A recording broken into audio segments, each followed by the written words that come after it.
warahmatullahi wabarakatuh. Perkenalkan, nama saya Ayu Oktaviana, mahasiswa Kebidanan Sarjana Terapan dari kampus Universitas Aisyah Yogyakarta. Saya perwakilan dari kelas D2, bimbingan dari Ibu Yekti Satriandari. Di sini saya sedang menyelesaikan tugas real teaching dengan tema KIE Gizi pada Ibu Nifas. Di sini terdapat beberapa soal dan pembahasannya.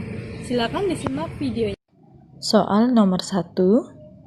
Seorang perempuan berumur 32 tahun, P1A0, melahirkan secara normal 6 hari yang lalu, datang ke PMB Melati dengan keluhan badan panas dan dingin, mudah letih, lesu, dan tidak berselera makan. Hasil pemeriksaan: tekanan darah 100/80 mmHg, nadi 75 kali per menit, pernapasan 20 kali per menit, suhu 37,7 derajat Celcius, Hb 10 gram per dl. Pertanyaannya, apakah tindakan yang tepat pada kasus tersebut? A. Istirahat total. B. Nutrisi adekuat. C. Pemberian vitamin A. D. Rujuk rumah sakit. E. Pemberian antibiotik. Pembahasan. Nutrisi adekuat memberikan daya tahan tubuh dan proses involusi yang baik. Maka, ketika ibu mengkonsumsi nutrisi adekuat akan segera membaik keadaannya.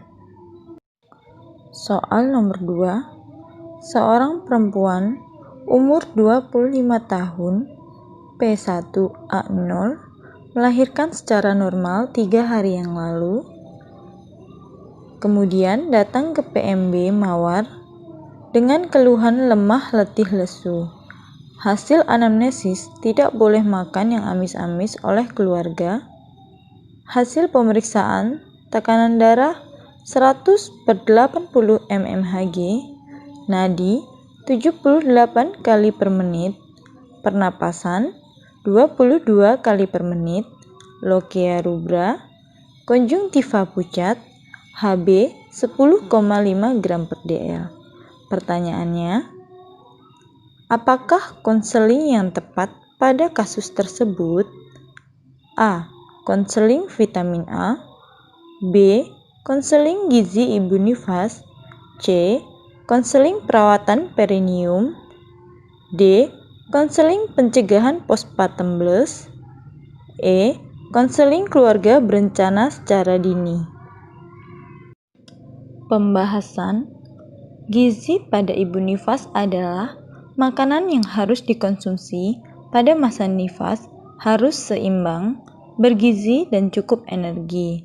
Makanan yang dikonsumsi seharusnya mengandung sumber tenaga atau energi seperti karbohidrat terdiri dari beras, jagung, tepung terigu, dan ubi. Sedangkan zat lemak dapat diperoleh dari hewani seperti lemak mentega, keju, dan nabati seperti kelapa sawit, minyak sayur, dan minyak kelapa. Sumber pembangun protein yaitu seperti ikan, udang, kerang, kepiting, daging ayam, hati, telur, susu, dan keju. Dan protein nabati seperti kacang tanah, kacang merah, kacang hijau, kedelai, tahu, dan tempe. Sumber pengatur dan pelindung contohnya seperti mineral, vitamin, dan air. Soal nomor 3. Seorang perempuan berumur 24 tahun, P1A0, AH1, melahirkan 2 hari yang lalu, datang ke PMB dengan keluhan nyeri pada jahitannya. Ibu ingin luka jahitannya cepat sembuh dan kering, namun ibu tidak mengerti harus mengkonsumsi apa saja. Hasil pemeriksaan, tekanan darah 110/90 mmHg, nadi 80 kali per menit, pernapasan 23 kali per menit, lochia rubra, ASI sudah keluar. Kemudian bidan memberikan KIE tentang gizi yang harus dipenuhi. Pertanyaannya, apa KIE yang tepat untuk kasus tersebut? A. KIE mengkonsumsi yodium. B. KIE mengkonsumsi mineral. C. KIE mengkonsumsi protein. D. KIE mengkonsumsi vitamin D. E. KIE mengkonsumsi karbohidrat. Pembahasan. Protein sangat diperlukan untuk pertumbuhan dan penggantian sel-sel yang rusak atau mati, sehingga dapat mempercepat penyembuhan luka pada perineum atau akibat jahitan luka setelah melahirkan. Soal nomor 4. Seorang perempuan usia 32 tahun, P1A0, melahirkan secara normal 6 jam yang lalu. Dengan keluhan sebelumnya, sudah makan nasi, lauk, dan sayuran.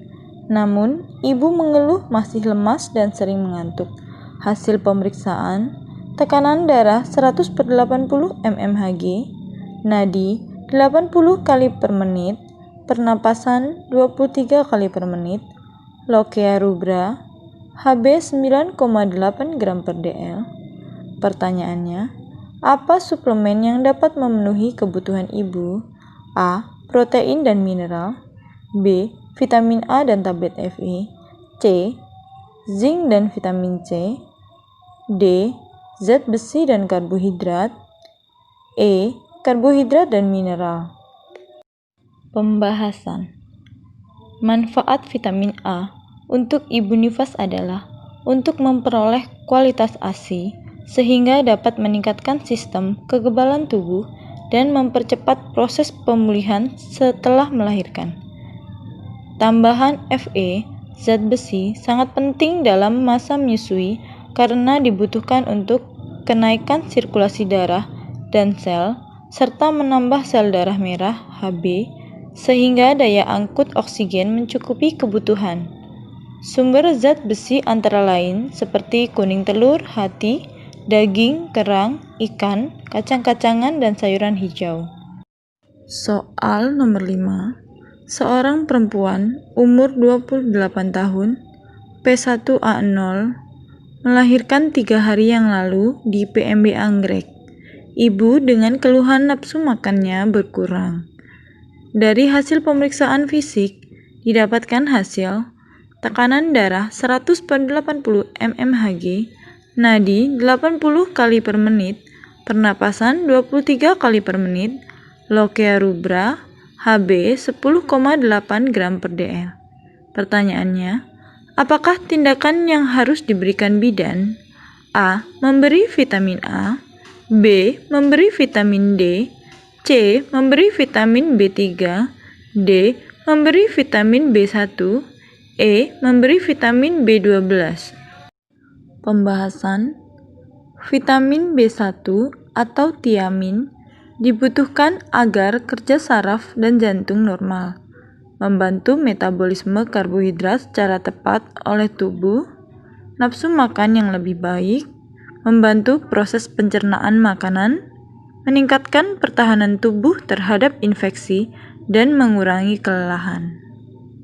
Terima kasih sudah melihat video yang saya sajikan. Jika ada salah kata, saya mohon maaf. Saya akhiri. Wassalamualaikum warahmatullahi wabarakatuh.